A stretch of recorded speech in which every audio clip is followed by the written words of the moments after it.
Voilà, l'enregistrement est parti. J'ai le plaisir d'accueillir Sarah, Evgenia et Sophia qui vont nous parler de la communauté, la communication et la collaboration pour le partage de pratiques en robotique entre enseignants. Et je remercie nos communicantes d'avoir accepté d'être enregistrées et ensuite que la vidéo soit publique. Je vous cède la parole. Merci beaucoup, Christophe, pour l'introduction. Donc, pour mieux nous organiser, donc notre petite présentation va tout d'abord commencer avec Sarah qui va nous expliquer comment le partenariat et les collaborations qu'elle fait avec Mopsia et Timio. Ensuite, on aura Evgenia qui va nous présenter le projet R2T2 et se focaliser sur la collaboration. Et ensuite, dans une dernière partie, il y aura moi qui vais vous présenter brièvement le projet Roteco et vous parler de la communauté qu'on essaye de créer. Et à la fin, on aura peut-être une petite activité avec Oublap en dépendant du nombre de participants et si vous voulez participer. Donc, on verra par la suite. Alors, je laisse la parole à Sarah. Bonjour tout le monde. Je ne vois pas voilà, les slides qui commencent. Vous m'entendez bien? Oui? OK. Oui. Bonjour tout le monde. Je suis Sarah et je travaille comme responsable des ventes pour l'association Mopsia. Une association non-profit née avec le but de fournir un écosystème complet avec lequel les enseignants peuvent initier les enfants à la science numérique. Donc, aujourd'hui, en fait, nous vivons dans un monde où la technologie est partout. Nous avons tous des smartphones, des tablettes, des ordinateurs, des voitures autonomes même. Mais en même temps, il y a peu de gens qui comprennent un peu comment ça marche vraiment la technologie derrière ces outils. Nous avons pris ces problèmes comme une opportunité pour transformer les enfants d'aujourd'hui des consommateurs passifs à acteurs du monde numérique. Donc, grâce à Mopsia, qui a été créé, comme je disais juste avant, en 2010 par des chercheurs membres du groupe Mobots de l'École polytechnique fédérale de Lausanne, ont créé dans leur laboratoire de robotique son premier robot éducatif Timio. Tout au début, c'était un peu un produit justement pour d'études, mais en 2014, ils ont un peu changé leur vision et ils ont commencé à distribuer les robots partout dans le monde. Et après quelques années, en fait, Mopsia a su grandir et revivre et vivre encore plus grâce à la distribution de ces Timio et grâce surtout à l'impact social qu'il y a eu et grâce surtout à la communication et à la coopération qu'il y a eu entre des enseignants, des éducateurs, des chercheurs et surtout des universités et des fondations. Comme on peut voir dans la prochaine slide, en fait, Mopsia aujourd'hui vit grâce Mopsia fait vivre en fait les projets Timio grâce à tous ces petits et grands en fait coopérations qu'on a avec plusieurs fondations, par exemple comme la fondation Manalapat qui a créé par exemple les livres 1, 2, 3 codés où Timio est mentionné plusieurs fois, ou comme vraiment des écoles comme l'HEP, Vaud, où il y a un centre média qui forme des enseignants à la robotique éducative, ou vraiment comme des associations et des fondations comme Stripes en Italie, où ils forment vraiment des enseignants aussi et ils créent aussi des matériels pédagogiques valides et validés aussi, qui après les enseignants peuvent à nouveau, disons, reproduire dans leur propre classe. C'est aussi pour ça que Mopsia a travaillé au sein d'un écosystème et surtout vise à agrandir ce type d'écosystème. Dans la prochaine slide, on voit aussi en fait que tout ça était possible grâce aussi à la vision qu'on a d'un produit open source et open hardware. Donc, c'est vraiment pour faciliter la coopération entre les écoles et les universités, mais aussi pour encourager la création du contenu par les enseignants et les entités publiques. Et dans la prochaine slide, on voit aussi qu'aujourd'hui, c'est grâce aussi à ce type de communauté qu'on a pu vraiment agrandir la distribution des Timio dans le monde entier. En fait, on est présent en Suisse, mais aussi en France, en Belgique. Par exemple, dans la Digital Wallonie, nous a aidé vraiment beaucoup à aussi diffuser Timio dans les écoles, mais aussi au Canada, en Israël, au Maroc. Et encore beaucoup on espère encore atteindre plus de pays. Et dans la prochaine slide, on voit aussi qu'à vraiment, notre message est de proposer un seul robot durable, facile à utiliser et neutre sur le plan du genre, qui peut être utilisé par n'importe quel étudiant et quel que soit son âge. Donc, Timio, aujourd'hui, peut être utilisé vraiment des écoles maternelles, donc à partir de 4 ans. La prise en main, c'est vraiment facile parce qu'il y a 6 comportements de base où les enfants déjà tout petits peuvent l'allumer et peuvent déjà découvrir son fonctionnement et aussi peuvent éveiller leur intérêt pour la technologie et leur esprit critique, en fait. Pour aller plus loin, par contre, vous pouvez aussi télécharger le logiciel Timio Suite 2.1.2 qui est aussi gratuit et téléchargeable sur notre site internet où il y a 5 différents langages de programmation à partir de VPL, VPL3, Scratch, Blockly et Aceba Studio, que c'est aussi en fait pensé pour aller plus loin dans la programmation jusqu'à l'université. Dans notre site internet, en fait, que vous pouvez voir dans ces slides-là, vous pouvez trouver aussi différentes ressources pédagogiques validées, aussi qui sont partagées gratuites par des organismes dont on parlait juste avant, en fait. Comme on peut voir dans la prochaine slide, il y a par exemple un des 3 codés de la main à la pâte, INI Robot, il y a des chercheurs, il y a des professeurs d'université. Donc, c'est tout gratuit et à disposition de tout le monde. Une autre coopération qu'on a eue est très importante, par exemple, dont je vais parler dans la prochaine slide, c'est justement la coopération entre l'EPFL, l'École Polytechnique Fédérale de Lausanne, et IRIA. Ils ont créé en fait un MOOC gratuit sur Timio, donc un cours pour découvrir les sciences du numérique, où tout le monde en fait peut s'inscrire et les télécharger et aussi voir des vidéos, des chapitres ou même vraiment voir seulement les chapitres qui leur intéressent. Dans la prochaine slide, en fait, nous, on a fait beaucoup de choses aussi. On a commencé à créer des webinaires pour communiquer aux enseignants, en fait, qu'est-ce que c'est le partage en fait, des activités. Donc, chaque webinaire, on invite plusieurs professeurs à partager leurs propres activités. Aujourd'hui, on a nombreux d'enseignants qui nous suivent. On est très heureuse de ces partages et on voit que grâce à ces communautés, en fait, les enseignants peuvent avoir des idées à partager dans leur propre classe. Et nous, on invite aussi en fait les professeurs qui ont déjà créé des activités à les partager avec notre communauté.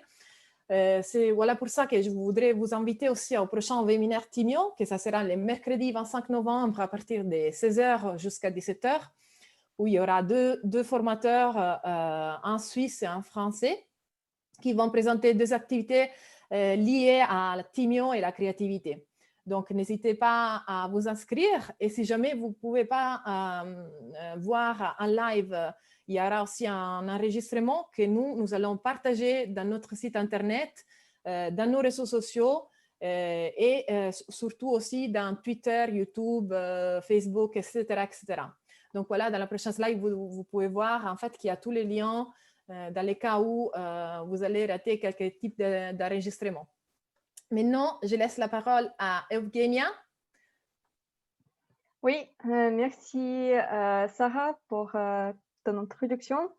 Alors moi, je suis Evgenia Bonnet et je suis là aujourd'hui pour vous présenter le projet RDT2 Collaboration que nous développons au Centre Lorne à l'EPFL. Alors, qu'est-ce que signifie RDT2? RDT2 signifie Remote Rescue with Timio 2. Si traduire, c'est le sauvetage à distance avec le robot Timio. Alors, une des fonctionnalités des robots, c'est la possibilité de le programmer à travers une connexion Internet à distance. Alors, pourquoi pas réunir les enfants de pays différents et ouvrir les portes vers leur collaboration afin de réussir une mission robotique éducative. Cette idée a été réalisée à l'EPFL par le groupe Mombots de Francesco Mandada, mais cela était aussi possible grâce à la collaboration avec les écoles en Suisse. Les sujets de mission sont inspirés de la robotique spatiale avec des idées et des essais préliminaires faits avec l'École internationale de Genève et durant un camp d'été à l'EPFL avec une classe de l'École de commerce de Berne. Avant de vous donner plus d'informations, je vous laisse plonger dans l'histoire de l'émission sur Mars.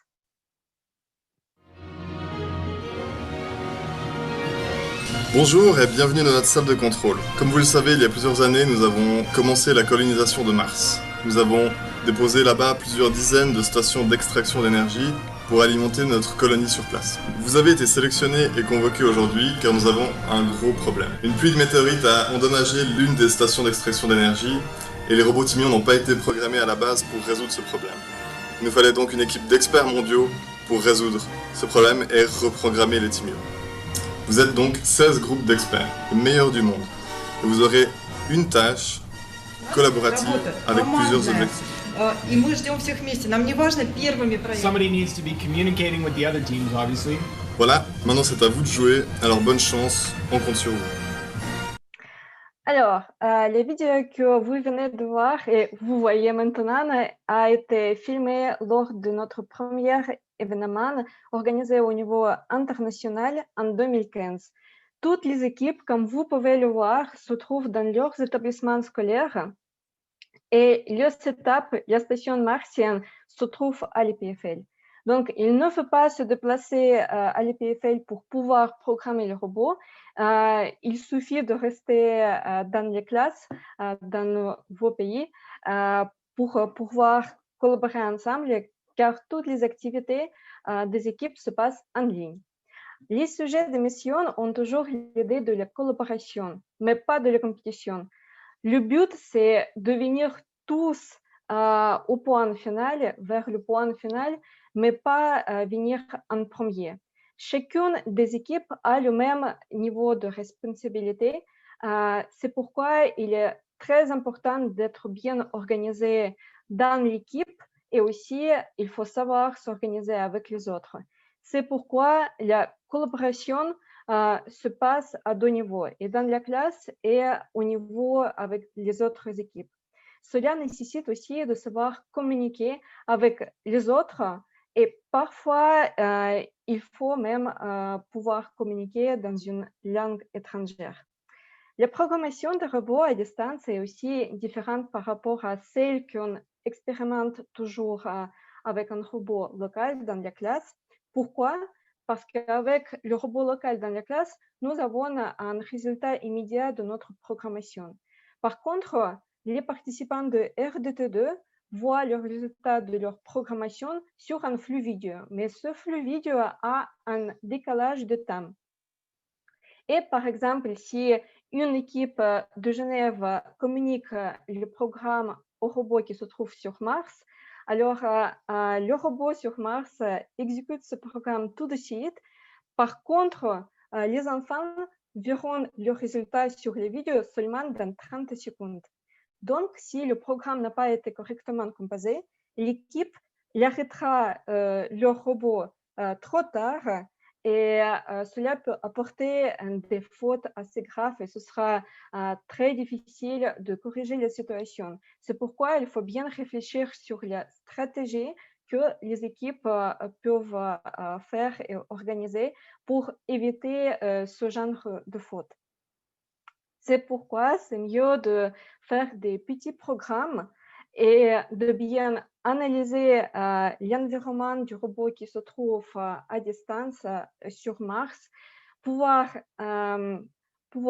réaliser ou reproduire les mêmes situations avec un robot local, tester le programme avec ce robot local et ensuite envoyer le programme sur Mars. Et comme ça, on peut éviter la perte du temps pour corriger des fautes. Tout cela semble assez complexe. Tous les participants et tous les enseignants et même tous les organisateurs, de toute façon, apprennent chaque fois beaucoup. Mais parfois, cette mission semble comme un jeu. Pourquoi? Parce qu'on s'amuse, mais on apprend aussi. Cette activité reste ouverte pour les recherches, pour toutes les institutions et organisations éducatives.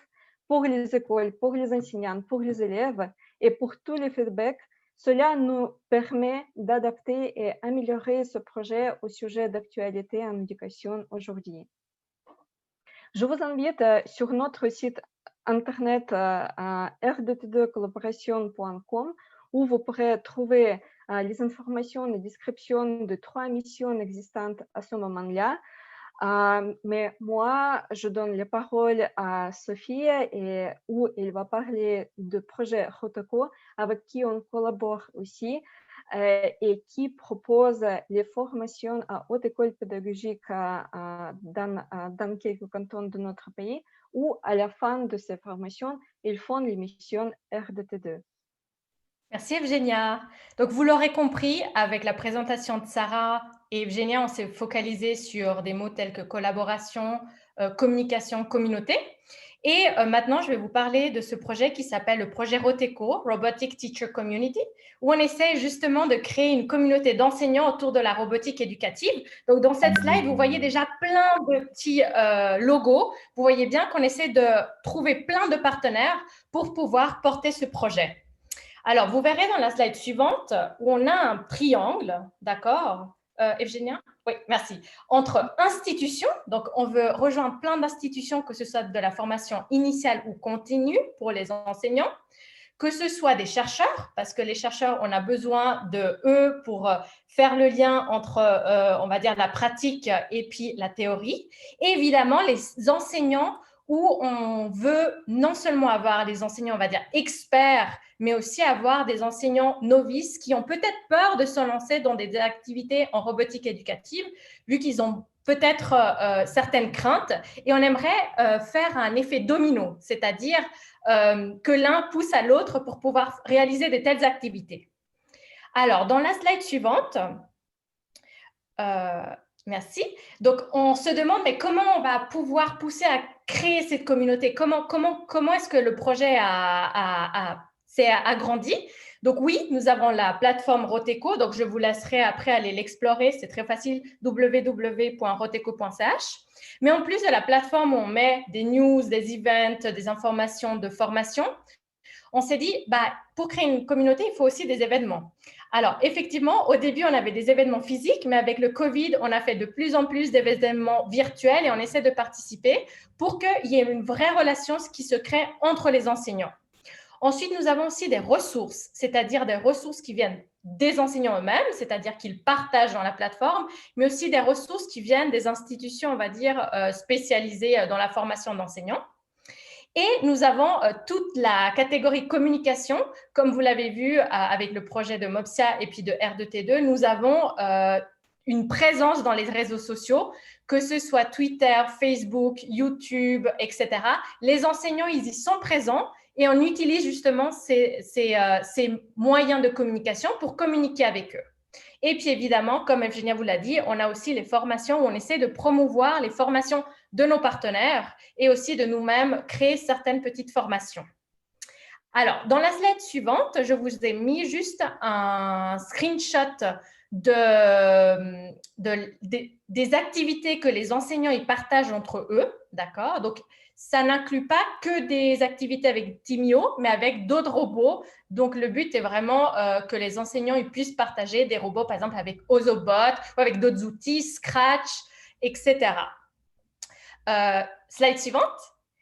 Donc, dans cette slide, on vous a mis un screenshot d'une activité où, comme vous voyez, juste en bas, il y a la partie commentaires où on souhaite que les enseignants, ils communiquent entre eux, ils s'entraident, ils posent des questions ou qu'ils laissent simplement un feedback de l'activité que leur collègue aura postée. Ce qui est aussi très important, c'est que dans les activités Roteco, vous pouvez aussi télécharger les pièces jointes, c'est-à-dire le matériel dont vous auriez besoin pour faire telle ou telle activité.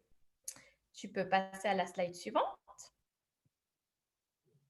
Donc, vous l'aurez compris, notre mission, c'est qu'on découvre ensemble, on se rencontre et on partage pour accroître les activités en robotique et créer cet écosystème qui soit assez aidant, porteur, pour que les enseignants se sentent soutenus. Tu peux partir à la slide suivante. Merci, Evgenia. Donc là, on vous a juste mis tous les moyens de communication. Et maintenant, nous sommes 8, mais nos organisateurs d'Optique Éducation nous ont laissé cette merveilleuse plateforme que je ne connaissais pas, Whoopclap. Donc, on va la tester avec vous. Donc, je vous invite à aller à ce site-là. Alors, je vais essayer de copier. Comme ça, on pourra donner notre avis. Voilà. Donc, j'ai mis dans le chat. Donc, vous cliquez dessus. Ou sinon, si vous avez un téléphone portable, vous pouvez faire un screen de la petite image, là, du code barre. Et je vais partager mon écran pour vous lancer les petites questions de sondage qu'on a pour vous. On va essayer de jouer le jeu, même si on est peu. Alors, est-ce que vous voyez la première question?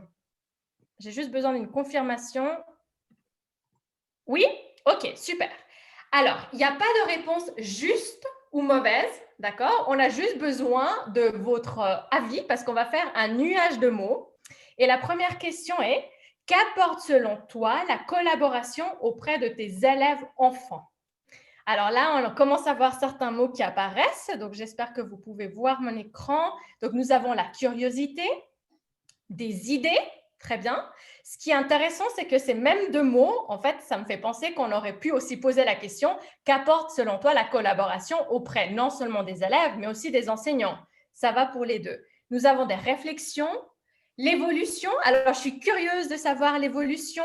Est-ce que c'est dans le sens du départ jusqu'à la fin? J'imagine. Nous avons curiosité à nouveau, conflits sociaux, créativité et entraide. Entraide à nouveau. Idée.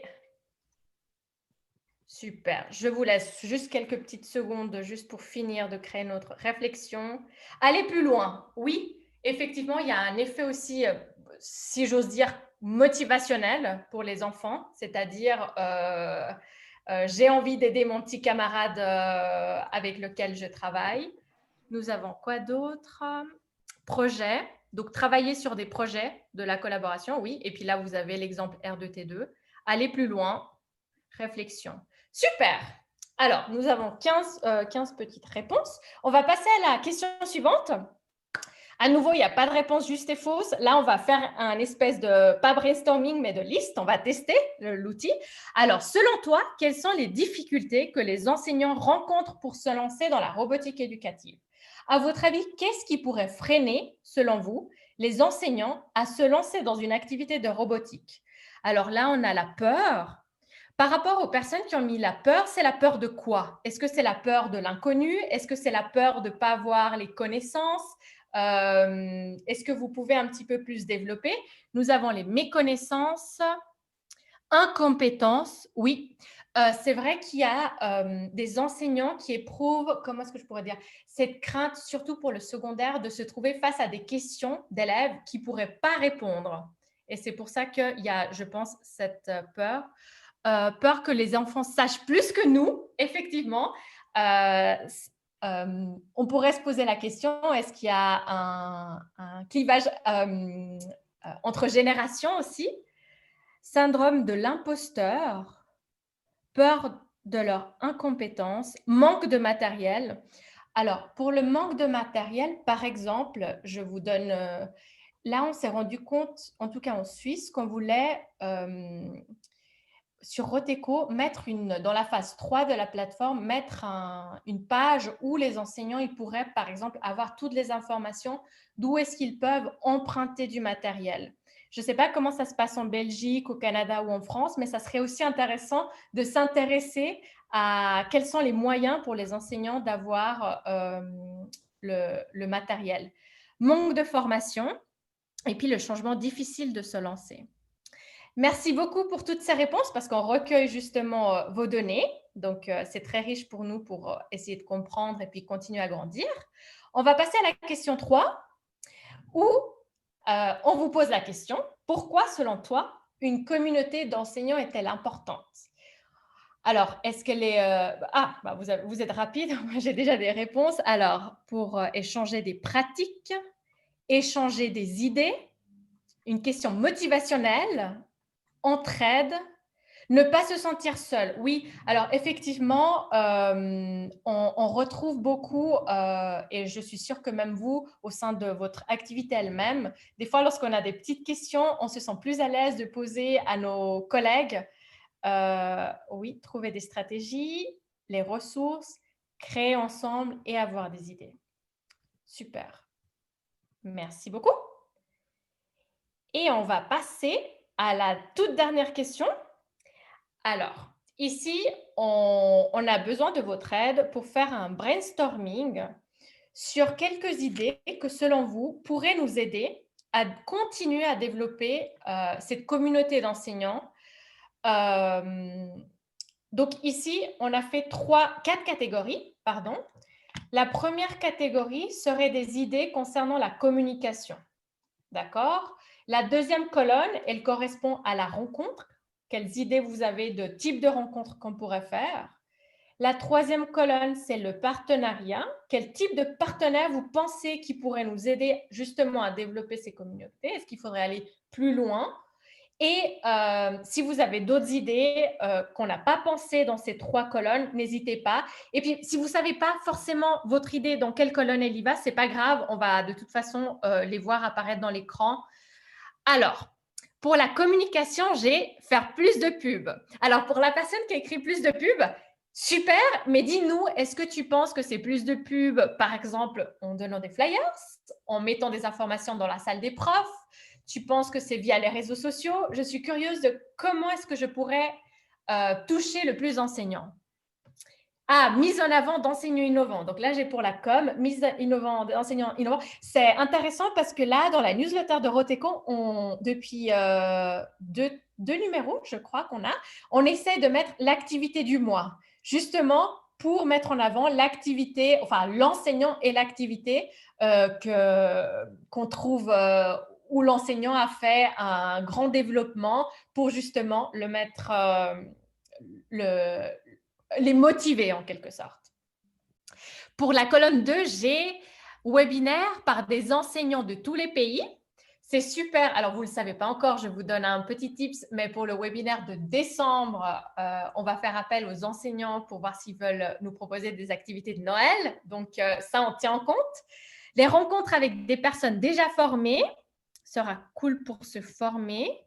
Et en ligne et en présence, laissez les paroles aux enseignants. Très bien. On prend note de vos conseils. Et puis, pour les partenariats écoles pilotes motivées, oui, alors on essaye de travailler avec des écoles pilotes, surtout avec les écoles pilotes du projet numérique dans le canton de Vaud, mais on espère pouvoir s'agrandir. Association EdTech.